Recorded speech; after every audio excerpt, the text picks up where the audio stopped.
இப்போது புதிய அறிமுகம் ஆச்சி ஹோட்டல் சாம்பார் மற்றும் ஆச்சி இடிச்ச சாம்பார் 50 கிராம் ரூபாய் 20 மட்டுமே. அருணாச்சல் பிரதேசத்தில் மீண்டும் ஆட்சி அமைக்கிறது பாஜக.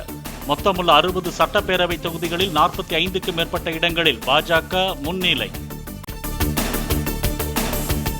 சிக்கிம் மாநிலத்தில் சிக்கிம் கிராந்திகாரி மோர்ச்சா கட்சி ஆட்சி அமைக்கிறது. மொத்தமுள்ள 32 இடங்களில் 31 இடங்களில் முன்னிலை. நாடு முழுவதும் 350க்கும் மேற்பட்ட இடங்களை கைப்பற்றி பாஜக கூட்டணி மீண்டும் ஆட்சியை பிடிக்கும் என தேர்தலுக்கு பிந்தைய கருத்து கணிப்புகளில் தகவல். காங்கிரஸ் கூட்டணிக்கு 150க்கும் மேற்பட்ட இடங்கள் கிடைக்கக்கூடும் என கணிப்பு. தமிழ்நாட்டில் திமுக கூட்டணிக்கு 35க்கும் மேற்பட்ட இடங்கள் கிடைக்கக்கூடும் என தேர்தலுக்கு பிந்தைய கருத்து கணிப்பில் தகவல். பாஜக கூட்டணி 1 முதல் 3 இடங்கள் வரையிலும், அதிமுக கூட்டணி 2 இடங்கள் வரையிலும் கைப்பற்ற வாய்ப்பு.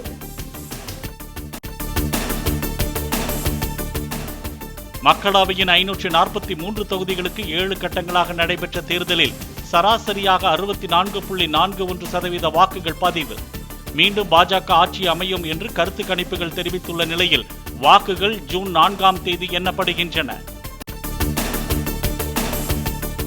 தமிழ்நாடு முழுவதும் வாக்கு எண்ணிக்கையின் போது சுமார் 1 லட்சம் போலீசார் பாதுகாப்பு பணியில் ஈடுபட உள்ளதாக தகவல். வாக்கு எண்ணும் மையங்களில் தலா 1000 போலீசார் வீதம் மொத்தம் 39,000 பேர் பணியில் ஈடுபட உள்ளதாகவும் தகவல்.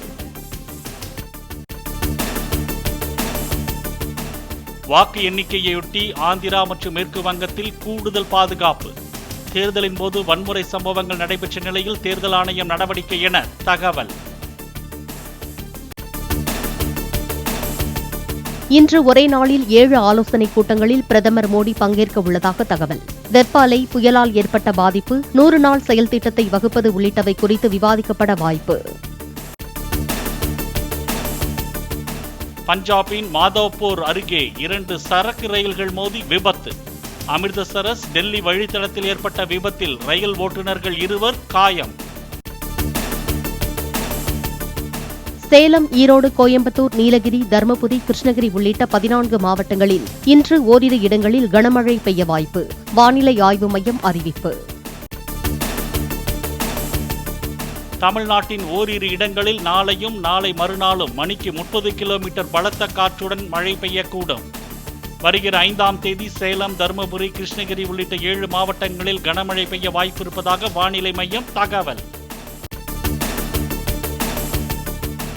சென்னை பெருநகர் மற்றும் புறநகர் பகுதிகளில் ஓரிரு இடங்களில் லேசானது முதல் மிதமானது வரையில் மழை பெய்யக்கூடும்.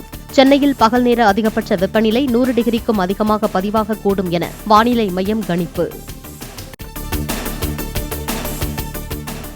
சென்னையில் விமான நிலையம் உள்ளிட்ட 3 இடங்களில் வெடிகுண்டு வெடிக்கும் என இமெயில் மூலமாக வந்த மிரட்டல். சோதனையில் புரளி என்பதை உறுதி செய்த போலீசார் மிரட்டல் விடுத்த நபர் குறித்து விசாரணை. கள்ளக்குறிச்சியை அடுத்த மாடூர் கிராம சுங்கச்சாவடி பகுதியில் சூறைக்காற்றுடன் பெய்த மழையில் அடித்துச் செல்லப்பட்ட தகர ஷீட்டுகள், பிளாஸ்டிக் சேர்கள். திருக்கோவிலூர் சுற்றுவட்டார பகுதிகளிலும் வெளுத்து வாங்கிய கனமழை. சென்னையில் இருந்து பழனிக்கு சென்ற கார் மணப்பாறை அருகே பால தடுப்பில் மோதி பள்ளத்தில் கவிழ்ந்ததில் கணவன், மனைவி உயிரிழப்பு.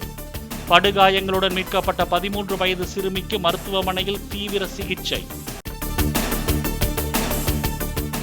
இந்தியாவை தமிழன் ஆளும் நாள் ஏன் வரக்கூடாது என கமல்ஹாசன் கருத்து. பெண்மணியை பிரதமர் பதவியில் அமர்த்தி அழகு பார்த்தவர்கள் நாம், இதையும் செய்வோம் என இந்தியன் 2 இசை வெளியீட்டு விழாவில் பேச்சு.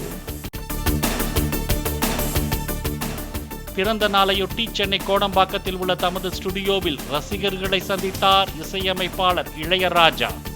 நீண்ட வரிசைகள் நின்று இளையராஜாவுடன் புகைப்படம் எடுத்துக்கொண்ட ரசிகர்கள். மோடி 3வது முறையாக பிரதமரானால் தலையை மொட்டையடித்துக் கொள்வதாக டெல்லி ஆம் ஆத்மி கட்சி வேட்பாளர் சோம்நாத் பார்த்தி அறிவிப்பு. கருத்து கணிப்பு முடிவுகள் தவறு என்பது ஜூன் 4ஆம் தேதி தெரியும் என்றும், இந்தியா கூட்டணிதான் வெற்றி பெறும் என்றும் பதிவு. தொடரும் குடிநீர் தட்டுப்பாட்டால் டெல்லியில் குடிநீர் லாரி மீது ஏறி தண்ணீர் எடுக்க முயன்ற மக்கள். சாணக்கியாபுரியில் நீண்ட வரிசையில் நின்று தண்ணீர் எடுத்துச் சென்றனர். தொடர் கனமழையால் கேரளாவின் இடுக்கி மாவட்டத்தில் பல இடங்களில் நிலச்சரிவு அபாயம் உள்ள பகுதிகளில் போக்குவரத்து நிறுத்தம். ஆந்திராவிலிருந்து பிரிக்கப்பட்டு தெலுங்கானா மாநிலம் உருவான தினம் இன்று கொண்டாட்டம். ஹைதராபாத்தில் உள்ள தியாகிகள் நினைவிடத்தில் முதல்வர் ரேவந்த் ரெட்டி மலர் வளையம் வைத்து அஞ்சலி.